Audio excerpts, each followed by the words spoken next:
Paditësi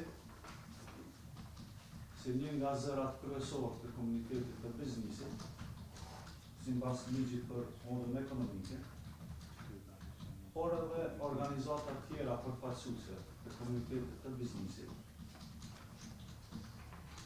jo se kanë kundërshtuar procesin e liberalizimit të rregullt të energjisë elektrike, por mes tjerash kanë potencuar nevojët në një fazë tranzitore për të ardhur deri te ky proces, me qenë se vetë komuniteti i biznisit apo konsumatorët jo familjar kanë qenë të papregaditur për një ndryshim radikal me efekte gati se shkatruese për ekonominë vendore. E paditura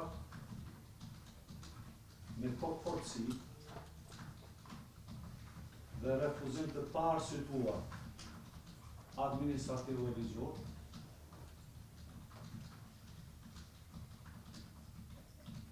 për kundër se ka pasur obligim ligjor nga ligji për energjinë elektrike, baza ligjore e cekur në padit,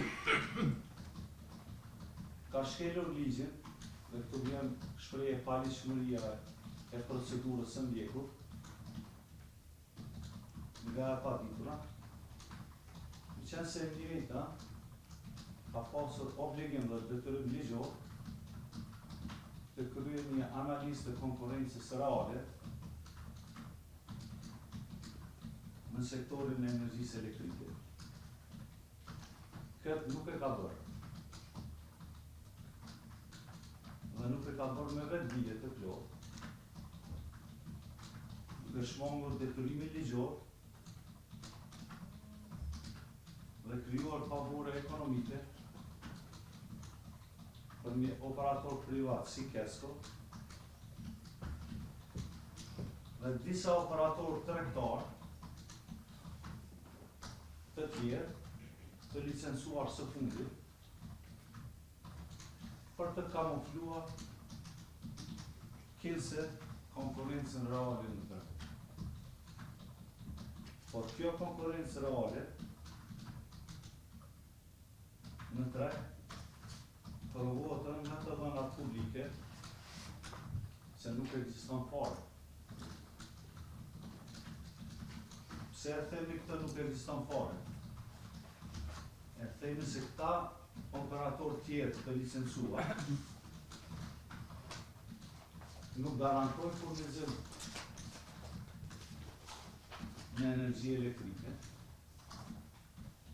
dhe në 90% të rasteve nuk parashtrojnë oferta fare për në kërkesat e operatorëve jo familjar, konsumatorëve jo familjar të të njësë. Vetë ligji për energjinë elektrike në hyrje të ligjit potencon se është në përputhje të pjesëreshme me direktivat e aplikueshme të BE-s. Dhe thirrja e paditurës se liberalizimi është detyrim nga këto direktiva, është vetëm një referim i zvet për të arsyetuar një vendimarrje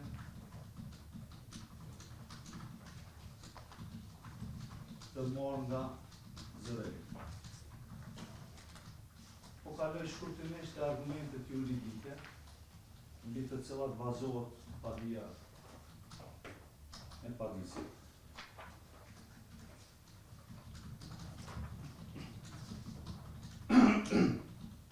E paditura ka bërë shkelje të kompetencës ligjore, pasi e njëjta ka vepruar në pejkalim të mandatit të saj, pasi liberalizimi i tregut një proces kompleks, ekonomiko-regulator, mes tjerash përbën një proces politik dhe ekonomik. Dhe pasaj regulator. Dhe si tjilë, komponenta procesit politiko-ekonomik nga qeveria ka munguar. Dhe këte regulatori e paditura e ka filluar procesin e liberalizimit qëllimshëm për të kamufluar palishmërinë e saj në një akt, dokument, apo njoftimin publik të datës 12 mars 2025, dhe pa akte formale të bordit, si akte individuale, që janë jetë ligji si kompetencë dhe diskrecion, por i kujtojnë trupin gjykus se ky njoftim publik në vend vete ka pasur dy urdhëresa. Datën e fillimit të liberalizimit dhe urdhëresën ndaj të licencurit pra KESCO që të bëjë kategorizimin e operatorëve konsumatorëve jo familjar.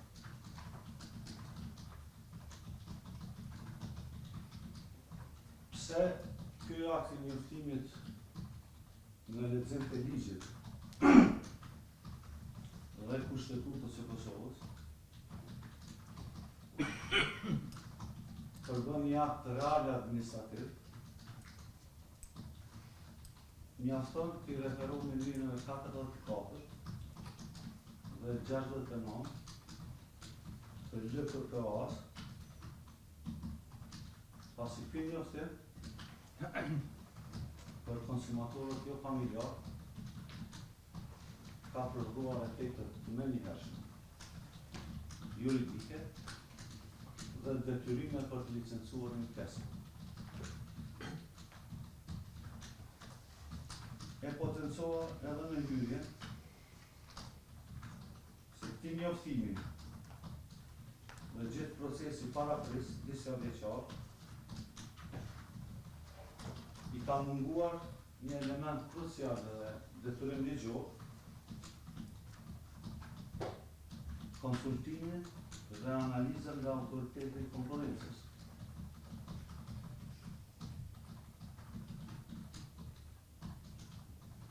Me këtë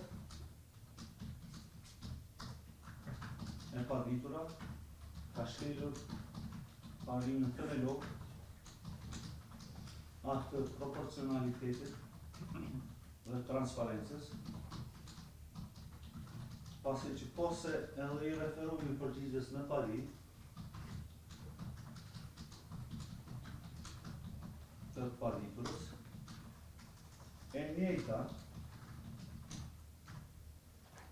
tenton duke e njohur tashmë mungesën në një bazë të qartë ligjore, që do i karakterizonte çdo regulator ekonomik, procesin e liberalizimit e ka mbështetur në një vendim për të hyrat e lejuara maksimale të operatorit KESCO në këtë rast. Dhe për mos ta zgjatur më shumë, me qenë se kemi elaboruar dhe arsyetuar, besojmë në mënyrë shtjerruse me padin tonë, kujtojmë se çdo regulator tjetër, qoftë në region apo në shtetet e BE-s, sipas direktivës 2009 fraksion 72 EC dhe asaj pasarse 2019-944, që që i referon standardeve të BE-s për liberalizimin e tregjeve, për regulatorin kombëtar, për të hyrë në një proces të tillë, do të në mënyrë kumulative të përmbushën 3 kritere. Sigurimi i ekzistencës së konkurrencës efektive, gjë që e tham nuk e ka bërë fare përmes një analize të autoritetit tjetër të pavarur, të mbrojë konsumatorin fundor nga ndikimet negative ekonomike, gjë që nuk e ka bërë fare, që e thamë është detyra kryesore e një regulatori,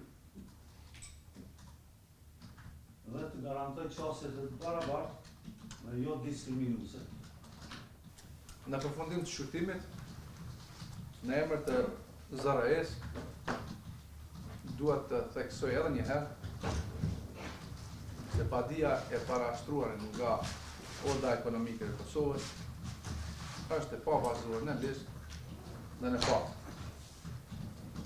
ZRE ka vepruar brenda kompetencave të saj ligjore dhe kushtetuese, duke zbatuar dispozitat e ligjit për regulatorit të energjisë dhe ligjit për energjinë elektrike.